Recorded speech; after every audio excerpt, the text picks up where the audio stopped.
మనకు కనిపించే ఆకాశం, అందులో మెరిసే నక్షత్రాలు అవి కేవలం అందం మాత్రమే కాదు. అవి విశ్వం అనే ఒక అద్భుతమైన కథకు చిన్న భాగం మాత్రమే. ఈరోజు మనం ఆ విశ్వంలోకి ఒక ప్రయాణం చేద్దాం. మనము జీవిస్తున్న ఈ భూమి మనకు చాలా పెద్దదిగా అనిపిస్తుంది.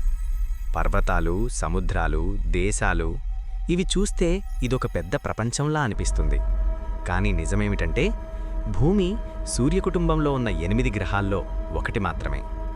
మన సూర్యుడు మనకు చాలా పెద్దగా కనిపిస్తాడు, కానీ అతను కూడా ఒక సాధారణ నక్షత్రం మాత్రమే.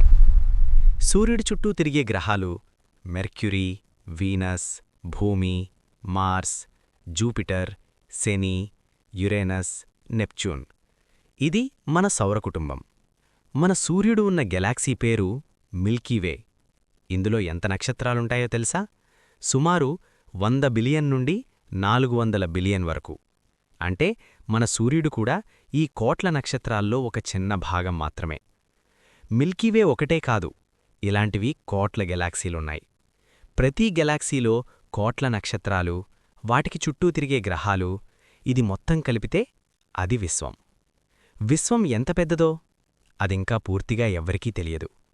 విశ్వం సుమారు 13.8 బిలియన్ సంవత్సరాల క్రితం ఒక పెద్ద పేలుడు బిగ్ బ్యాంగ్తో ప్రారంభమైంది. అప్పట్నుంచి ఇది విస్తరిస్తూనే ఉంది.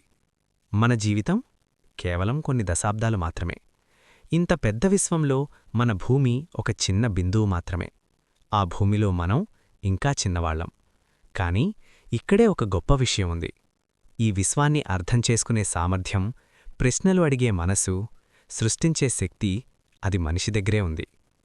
విశ్వం మనకొక విషయం నేర్పుతుంది. నీ సమస్యలు ఎంత పెద్దవిగా అనిపించినా విశ్వం ముందు అవి చిన్నవే. అలాగే నీ కలలు కూడా చిన్నవిగా పెట్టుకోవద్దు.